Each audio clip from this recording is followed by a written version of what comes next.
Hello friends, welcome to my channel. আজকে আমি Facebook and YouTube দুটো থেকেই এই ভিডিওটা সবার মাধ্যমে শেয়ার করছি। আজকে যেই মডেলকে সাজাচ্ছি সেই সমর্পিতা, ওকে আমি ব্রাইডাল লুক দিয়েছিলাম, তো সেটা মুরাদ স্টুডিওতে। তো লুকটা তো তোমরা দেখতেই থাকবে, তার মাঝখানেও কিছু ইম্পর্টেন্স কথা তোমাদের সাথে আমার শেয়ার করার আছে, সেটার জন্যই আমি আজকে ভিডিওটা রেডি করলাম। তো তোমরা মেকআপটাও দেখতে থাকো, সাথে আমার ভয়েসটাও শোনো। তো ব্যাপারটা হচ্ছে যে যখন আমরা রিয়েল ক্লায়েন্ট নিই, ঠিক আছে, তো তখন আমাদের রিয়েল ক্লায়েন্টের অনেক ডিমান্ড থাকে যে আমরা এরকমভাবে সাজবো, আমরা ওরকমভাবে সাজবো। সেটা অবশ্যই বলাটা উচিত তাদের, কারণ তারা তাদের মতো করে যে ডিমান্ডটা করেন, আমরাও সেইভাবেই মডেলদের থেকেও, আমি তো বেসিক্যালি সেইভাবেই মডেলকেও বলি যে তোমার যদি কোনো ডিমান্ড থেকে থাকে তাহলে আমাকে জানাও। কারণ কি, কারণ আজকে মডেলরা যদি কোনো কিছু জানায়, অবশ্যই সেটা বেস করে আমি আজকে যদি সেই কাজটা তার কাছে ফুটিয়ে তুলতে পারি, সেখানে রিয়েল ক্লায়েন্টরা দেখলেও হয়তো সেটা আরও বেটার। অবশ্যই আমি সেটা ফিনিশিং বলবো যে এইটা করলে এটা ভালো হবে, তুমি এটা বলছো, তোমার কনসেপ্টটাও থাকলো, আমারটাও থাকলো, তুমি এইটা এইভাবে করো, আমি ওইভাবে করছি। তো ব্যাপারটা দুজনের দিক থেকেই কমফোর্টেবলিভাবে কাজটা করা যায়।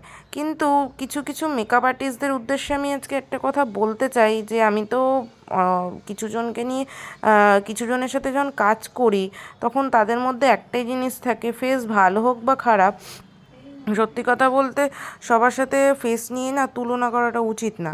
কারণ কারণ ভগবান সবাইকে কিন্তু সেম বানায় না।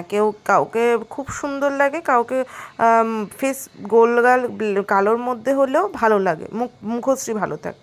তো এবার মেকআপ আর্টিস্টদের দায়িত্ব যে সেখানে নিজের কাজটাকে যতই দেখতে খারাপ হোক বা ভালো হোক, সেখানে নিজের কাজটাকে ভালোভাবে ফুটিয়ে তোলা। এমন নয় যে আমি আজকে প্রফেশনাল মডেল নিয়ে সাজাচ্ছি বলে আমি কথাগুলো বলছি, সেটা একদমই নয়। কারণ আমি কিন্তু এর আগে আমার মানে প্রিভিয়াস ওয়ার্ক দেখলে তোমরা ধরতে পারবে যে আমি কোনো দিনই কোনো প্রফেশনাল মডেল নিয়ে আমি কাজ করিনি। এই ফার্স্ট টাইম আমি একজন প্রফেশনাল মডেল নিয়ে কাজ করেছিলাম। তো একটা শ্যুট রিগার্ডিং এটা ছিল বলে আমি করেছি, বাট এই শ্যুটের পরিপ্রেক্ষিতে আমি কোনো কথা বলছি না।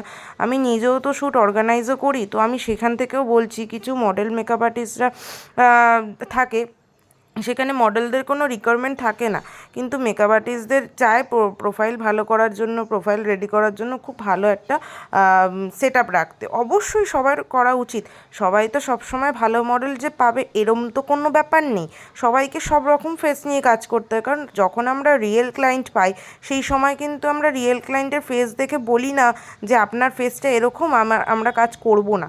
এটা কখনোই বলা উচিত না, কারণ তোমরা যত কাজ করবে তত তোমাদের এক্সপিরিয়েন্স বাড়বে যে আমরা এই ফেসে যদি এই কাজ করতে পারি তাহলে ডাস্কি স্কিন টোনে আমরা কীরকম ফিনিশিং আনতে পারবো। কারণ মুখ সাদা হাত কালো রেখে তো কোনো লাভ নেই, তাই না? তো জিনিসগুলো অনেকে বুঝতে চায় না, যার জন্যই আজকে এই ভিডিওটা করা। তো তোমরা আমাকে কমেন্ট করে জানিও যে তোমাদের সবার সহমত কি না, যে মেকআপ আর্টিস্টদের উদ্দেশ্যে আমি বলছি, কারণ মেকআপ আর্টিস্টরা সবাই চায় ভালো প্রোফাইল তৈরি করতে, সেটা সবার ক্ষেত্রেই। আমিও একজন মেকআপ আর্টিস্ট, আমিও চাই ভালো প্রোফাইল করতে, কিন্তু একটা জিনিস কি, তোমরা যখন বলো আমাকে যে দিদি কাজ দাও কাজ দাও, কাজ দেওয়ার ঊর্ধ্বে তোমরা তো আমার থেকেও বেটার বেটার মডেল নিয়ে কাজ করো, তারপরেও কাজ পাও না কেন? কিসের জন্য? তোমাদের নিশ্চয়ই কিছুর মধ্যে একটা খামতি থেকে গেছে, যার জন্য তোমাদের কাজের কিছু প্রবলেম হচ্ছে বা কিছু।